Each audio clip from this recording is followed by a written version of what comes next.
नमस्कार, मैं हूं अंजलि और आप देख रहे हैं CNN न्यूज। तो चलिए शुरुआत करते हैं आज की प्रमुख खबर से। उत्तर प्रदेश में विधानसभा चुनाव के घोषित 7वें चरण में जिले में मतदान किया जाएगा। लोकतंत्र के महापर्व में कुल 18,91,042 मतदाता अपने मत अधिकार का प्रयोग करेंगे। पुरुष मतदाताओं की संख्या 9,92,400 है, वहीं पर महिला मतदाताओं की संख्या 8,98,512 है। थर्ड जेंडर के 130 मतदाता हैं, जबकि दिव्यांग मतदाताओं की संख्या 13,413 है। जिले में 80+ के मतदाताओं की संख्या 36,972 है। नए मतदाता सूची में इस वर्ष करीब 20,000 मतदाता जोड़े गए हैं। जिले में जेंडर रेशियो 905 है। चुनाव के लिए सारी व्यवस्था कर ली गई है। फ्रंटलाइन वर्कर को बूस्टर डोज के साथ उनको बूथों पर तैनात किया जाएगा। चुनावी आचार संहिता लागू होने के साथ ही जिला प्रशासन सतर्कता के साथ आचार संहिता का पालन और चुनावी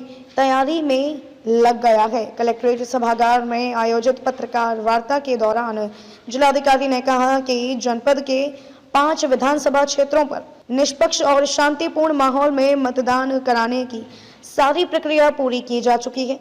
जनपद में कुल 1,336 मतदान केंद्र हैं। 22,268 मध्य स्थल बनाए गए। इसके लिए जोनल में स्टेट सेक्टर मजिस्ट्रेट नियुक्त कर दिया गया है और करीब 1,350 बूथों पर वेब कैमरा लगाया जाएगा, जिसे कहीं से भी बैठकर देखा जा सकता है। कोविड प्रोटोकॉल के तहत तो उसके सारे नियमों को फॉलो किया जाएगा।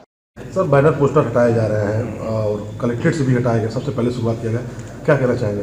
देखिए, आज से ही आदर्श आचार संहिता लागू हो गई है और आज हमने सारे हमारे SDM, CO और SOs के साथ मीटिंग करी है और सभी को टीमें बना के लगाया है। हमने कुल हमारे 5 विधानसभा है, जिसमें कुल 30 टीमें इसके लिए बनाई है और एक विधानसभा में भी 6 टीमें हैं और सभी ने अपना कार्य प्रारंभ कर दिया है। और इसमें हमने आज कलेक्ट्रेट से शुरुआत करी है और इसके अलावा अभी शहर में जो एरिया है जहां बैनर पोस्टर लगे हैं, वहां पे नगर पालिका के सहयोग से हम ये कार्यवाही शुरू कर दिए हैं। इसके अलावा हमारा ये प्रयास है कि अगले 24 से 48 घंटे के अंदर जितने भी ये प्रचार प्रसार सामग्री लगी हुई है उसको हटा करके जो भारत निर्वाचन आयोग की गाइडलाइन है और उसके जो आदर्श आचार संहिता उसका पालन कराया जाए। तो दीवालों पे सर पेंटिंग किए रहते हैं, तो उसके लिए क्या गाइडलाइन है? उसको डिफेसमेंट करने का प्रोविज़न रहता है, उस पर कलर करके उसको मिटा दिया जाता है और हम प्रयास करते हैं कि अब जो उम्मीदवार है या जो पॉलिटिकल पार्टी है वो मिटा दें और अगर वो नहीं मिटाते तो अगर हम उसको मिटाते तो उनका जो व्यय है उनका उनसे वसूल किया जाना का नोटिस भेजा जाएगा और उनसे वसूल किया जाएगा। ठीक सर, थैंक यू। आपने प्रेस कॉन्फ्रेंस बुलाया है, क्या पूरी रणनीति कैसी? आज भारत निर्वाचन आयोग द्वारा प्रेस कॉन्फ्रेंस की गई है और इसी के साथ उत्तर प्रदेश में चुनाव की घोषणा हुई है और आदर्श आचार संहिता लागू हो गई है और हमने इस पे कार्य भी शुरू कर दिया है। जनपद में हम चुनाव से जुड़ी तैयारियां कर रहे हैं और इसमें मैं आप लोगों को बताना चाहूँगा कि हमारे जनपद में कुल 18,91,000 वोटर है और इसमें 5 विधानसभाएं हैं। इसमें जो 96 विधानसभा है वो SC के लिए रिजर्व कॉन्स्टिट्यूंसी है। महिला वोटर्स की संख्या हमारे यहाँ पर बढ़ी है और हमारा जो जेंडर रेशियो है वो 905 हो गया है। इसके अलावा जो दिव्यांग मतदाता है उनकी संख्या भी बढ़ी है, जो लगभग 13,500 के आसपास है। इसके अलावा जो 80+ उम्र वाले वोटर हैं उनकी संख्या भी लगभग 36,500 है, उनका भी हमने आइडेंटिफिकेशन किया है।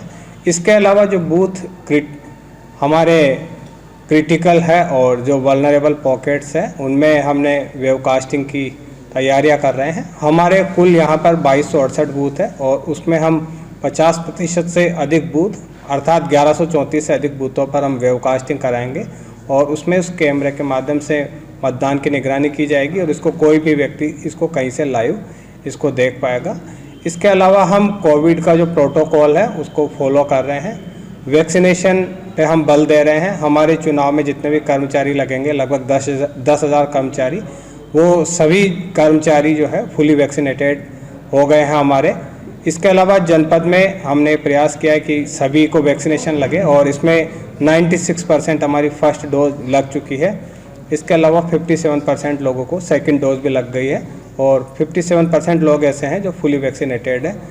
चुनाव से जुड़ी जो अन्य तैयारियां हैं, सेक्टर मजिस्ट्रेट, जोनल मजिस्ट्रेट और जो फ्लाइंग स्क्वाड वगैरह है और एमसीसी जो लगी है उसका पालन कराना है, उन सभी की हमने तैयारियां कर ली है और हम निष्पक्ष और शांतिपूर्ण मतदान कराएंगे।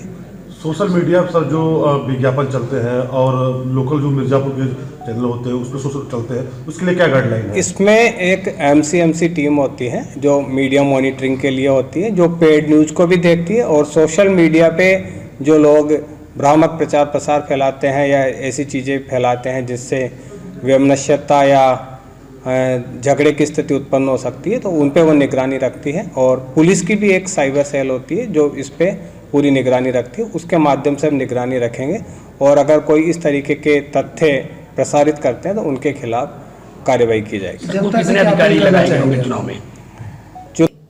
खबरों में अब तक लिए बस इतना ही। मिलते हैं फिर ऐसे ही किसी बड़ी खबर के साथ।